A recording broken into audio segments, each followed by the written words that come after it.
Herkese yeniden merhaba, ben Damla. Bugün sizlerle bu elimde gördüğünüz hasır çantayı nasıl diktiğimi paylaşacağım. Aslında ben bu çantayı bir önceki videomda, yani üzerimdeki elbiseyi diktiğim videoda kullanmıştım. Eğer izlemediyseniz mutlaka izleyin. Yapımı çok basit ve görüntüsü de güzel olduğu için sizinle de paylaşmak istedim. Ama ondan öncesinde o videoda kafama bir şal bağlamıştım ve onu nasıl yaptığımı çok fazla sorun oldu. Onun için ufacık bunu göstermek istiyorum. İsterseniz ilerletip direkt çantayı nasıl yaptığıma geçebilirsiniz. Öncelikle şalımı göstereyim. Bu aslında elbisemin kumaşından kalan bir parçaydı ve bunun kenarlarını güzelce dikdörtgen bir şekilde kesip iki kez içeriye kıvırarak düz dikişle diktim ve böylece bütün kenarları temiz bir şal elde ettim. Yani bunu normal şalla da yapabilirsiniz veya kendiniz de bu şekilde hazırlayabilirsiniz kalan kumaşlarınızdan. Bunu ters bir şekilde boynumun arkasına atıyorum. Tam ortası direkt boynuma gelmesi gerekiyor ve burada saçlarımı hafif bir toplamam gerekiyor. Direkt böyle topuz şeklinde toplamayın çünkü alttan çok kötü görünüyor. Böyle salay sadece kafanıza yapıştırmak için saçlarınızı toplayın. Ben direkt kafamın şurasında topluyorum çünkü öyle daha çok yakışıyor. İyice bastırıyorum gördüğünüz gibi ve tokalıyorum. Nasıl göründüğü pek önemli değil, yani saçlarınız falan buralardan çıkabilir. Ben sadece ensemi toplayacağım birazcık.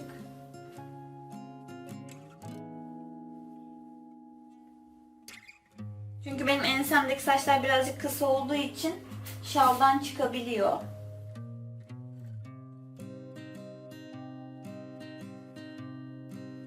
Şimdi bu şekilde saçlarımı topladıktan sonra bu şalı şöyle kafamın üstüne atıyorum ve bu iki ucunu bağlıyorum.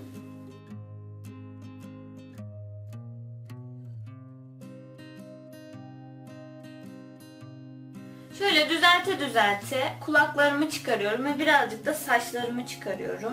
Şu uç kısmı da şuranın altına sokuşturuyorum. Bu şekilde aslında bağladım. Bundan sonra buraları istediğiniz gibi değiştirebilirsiniz. Ben kurdele yapıyorum genellikle. İki ucunu böyle tutup bağlıyorum birbirlerine.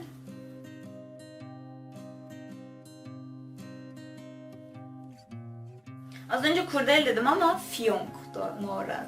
Şöyle hafif hafif gözüme hoş gelene kadar kenarlarından oynadım ve ben özellikle kumaşın tersini içeriye saklamaya çalışıyorum bunu bağlarken. Normal şal kullanırsanız böyle bir sorununuz da olmaz. Şimdi aslında olay bu. Bitti. Yani bu kadar sadece bağladığım şey. Ama şöyle bir şey var.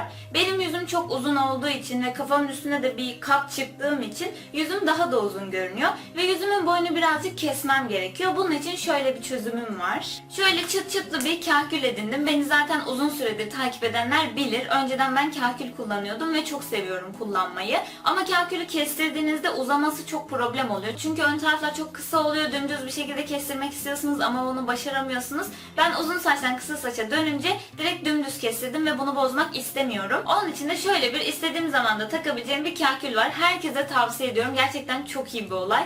Yani böyle kahkül kestirmek isteyenler falan da bununla prova yaparlar ki bence kestirmesinler. İstedikleri zaman takarlar. Onu da kafamın şurasına takacağım. Aynı zamanda bu kahkülün istediğiniz gibi boyunu da ayarlayabiliyorsunuz. O da çok güzel. Önlerimi de şöyle bir tarıyorum. Ve sonuç bu şekilde oluyor. Eğer saçınızı topladığınızda size yakışmadığını düşünüyorsanız böyle şeyler deneyebilirsiniz. Ben öyle düşünüyorum çünkü. Ve sıcak havalarda da bu benim için çok kurtarıcı oluyor. Şimdi hiç daha fazla uzatmayacağım ve hemen çantayı nasıl yaptığıma geçelim. Eğer videom hoşunuza giderse beğen butonuna basmayı ve videoların devamını görmek isterseniz kanalıma abone olmayı unutmayın. Kendinize çok iyi bakın. Çantam için ince hasır iplerden kullanacağım. Benimkilerin rengi birazcık açık. Normalde her yerde gördüğümüz ipler gibi değil. Bunu bir ucuzluk pazarından almıştım ben Aydın'da. 50 metresi 2,5 lira gibi bir şeydi. Ben burada 4 tane gösterdim ama 2 tanesini kullandım. Hatta ikinciden de birazcık arttı. Yani toplamda 100 metre kadar kullanmış oldum. Benim ipim birazcık ince olduğu için metre olarak daha fazla gidiyor. Eğer daha kalın bir ip kullanırsanız daha az gider. Tabii ki kullandığınız ipin kalınlığı veya çantanızın boyutuna göre bu kullanmanız gereken miktar değişebilir. Devamı olan bir yerden alırsanız bir sıkıntı yaşamazsınız. Hani yetmezse gidip alabileceğiniz bir yer olsun. Burada önemli olan tek şey ipinizin birazcık ince olması gerekiyor. Makineyle dikeceğim için makinenin ayağının altına girmesi gerekiyor. Şimdi ipimin ucunu bir tık katlıyorum gördüğünüz gibi. Buradaki katlama uzunluğunu ne kadar fazla yaparsanız alt tabanınız o kadar oval olur. Ben hafif oval bir şey istiyordum. Onun için şöyle bir yaklaşık 4 santim kadar katladım. İlk başta kaymaması için de şöyle karşılıklı olarak iğne batırıyorum ve ayağımın altına o şekilde sokuyorum. Çantayı dikerken zikzak dikiş kullanmamız gerekiyor. Zaten çoğu makinede de var zikzak dikiş. Burada ipiniz çok kalınsa eğer zikzak genişliğini arttırabilirsiniz. Veya çok sert bir ipse, yani çok sık örülmüş bir ipse dikiş adım uzunluğunu da arttırabilirsiniz. Böylece iğneyi kırmazsınız. Bunu yavaş yavaş deneyerek kendiniz bulabilirsiniz zaten. Ben makinemdeki direkt zikzak dikiş için olan standart ayarlarda kullandım. Ayrıca iğnemi de değiştirmedim. 14 numara iğne kullanıyorum. Daha kalın bir iğne de kullanabilirsiniz. İplerimin arasına makinemin ayağının tam ortasını denkleştiriyorum. Zikzak dikiş yaparken iğne bir sağa bir sola battığı için bir sağdaki ipi tutacak, bir soldaki ipi tutacak ve bunları birleştirmiş olacak. Katladığım yeri diktikten sonra uçta kalan ipi bunun etrafından sararak götüreceğim.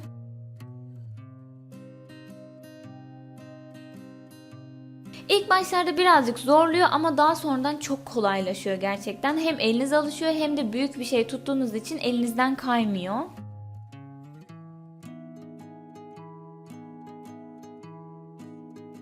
Bu arada dikerken ipleri değiştirdiğinizde veya yeni başladığınızda ipi mutlaka kesin. Çünkü dikerken o ipi de içeriye alıyor ve hiç hoş bir görüntü olmuyor.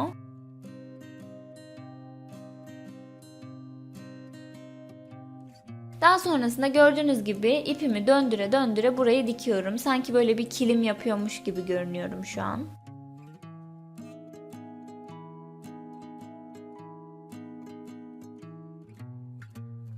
Bu arada bunu yapması gerçekten çok basit. Hani toplamda yarım saat bile sürmedi. Çok fazla dikiş dikiyorsunuz ama çok hızlı bir şekilde ilerliyor.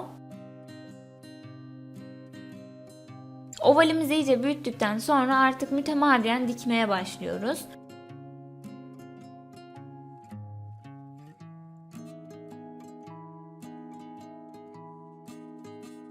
Çantanın tabanını ne kadar istiyorsanız buna karar vermeniz gerekiyor. Çok fazla büyük yapmayın çünkü sonradan ağız kısmına genişleteceğiz onu.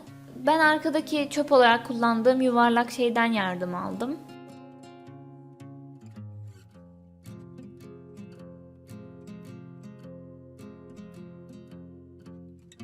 Şimdi kenarlara geldiğimizde, yani tabandan çıkıp yükseltmeye geçtiğimiz zaman şu şekilde tabanımızı kıvırıyoruz. Yani tabanımız şu anda dik bir şekilde duruyor ve dikmeye başlıyoruz.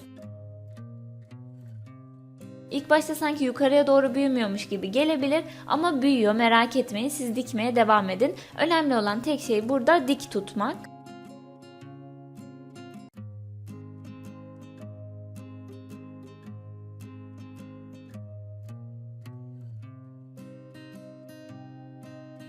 Şu anda gördüğünüz gibi bayağı tas gibi oldu yani.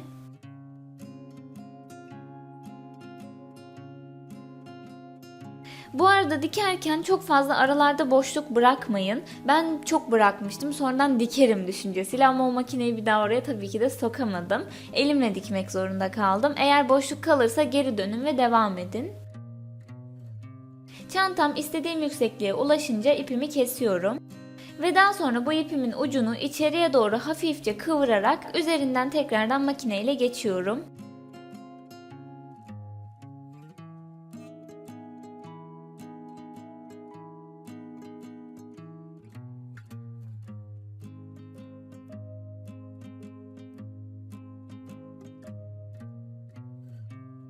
Ve diktikten sonra bu şekilde görünüyor. Bunu sadece çanta olarak düşünmeyin. Bence evin herhangi bir yerinde kullanabilirsiniz. İşte saksıların üzerine giydirebilirsiniz veya bir organizer olarak kullanabilirsiniz. Ben gerçekten çok beğendim. Ama ben çanta haline getirmek istediğim için şimdi bir de askı yapacağım. Askılar aslında çantayı dikerken bir tarafı dikmeden hafif bombeli bir ip bırakarak da yapabilirsiniz. Yani hiçbir şekilde tekrardan bir şey eklememiş olursunuz. Ama o şekilde birazcık yayvan bir askı elde ediyorsunuz. Ben direkt yukarıda olan bir askı istediğim için ipimi askımı istediğim uzunlukta kıvırıp ikisini birbirine dikiyorum ve böylece iki şerit bir askı elde edeceğim.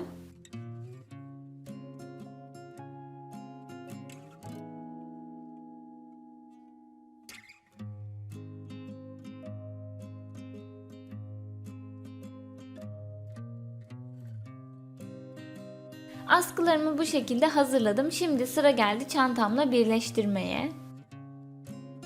Tek yaptığım şey iç tarafa bunları iğnelemek ve sonradan zikzak dikişle yine birleştirmek olacak.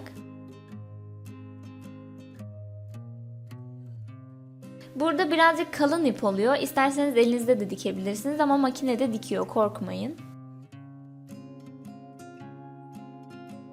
Askıları takarken de dikkat etmem gereken tek şey var. O da aynı düzende takmak. Yani birbirlerine uzaklıkları aynı olması gerekiyor. Ve askılarımı diktikten sonra bu şekilde görünüyor. Şimdi bunun kenarına ufak bir süs yapmak istedim. Aslında sadeliğini bozmak istemiyorum. Çünkü kulbuna kıyafetimle uyumlu herhangi bir eşarp taktığımda zaten o çok süslü bir çanta haline geliyor. Ama uç kısımlarında şöyle hafif bir hareket katmak istedim. Bunun için iplerimle aynı renk olan bu dantel şeritten kullanacağım. Ben bu şeridi daha önceden almıştım. Nişan hediyesi için lavanta kesesi yapmıştım ve onda kullanmıştım. Elimde kalan bu parçayı kullanacağım. Bunu bu şekilde çantamın ağız kısmına bu sefer düz dikişle dikiyorum. Zikzak dikişle dantelin özelliğini bozmak istemedim.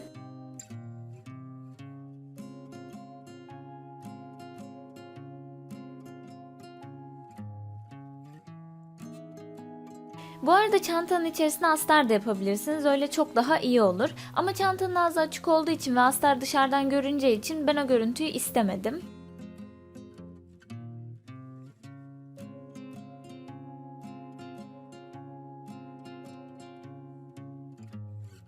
Askılara geldiğim zaman gördüğünüz gibi çok yavaşça volanla dikmeye çalışıyorum. Çünkü kırılmasını istemiyorum iğnemin.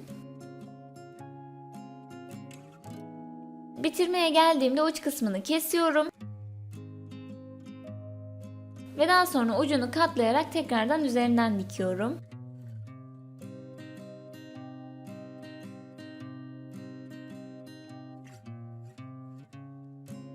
Ve dantelimi de diktikten sonra bu şekilde görünüyor. Böylece çantam da hazır oldu. Gerçekten çok basit, hemen evde yapabileceğiniz bir şey. Benim çok hoşuma gitti. Eğer sizin de hoşunuza gittiyse lütfen beğen butonuna basıp kanalıma abone olmayı unutmayın. Kendinize çok iyi bakın.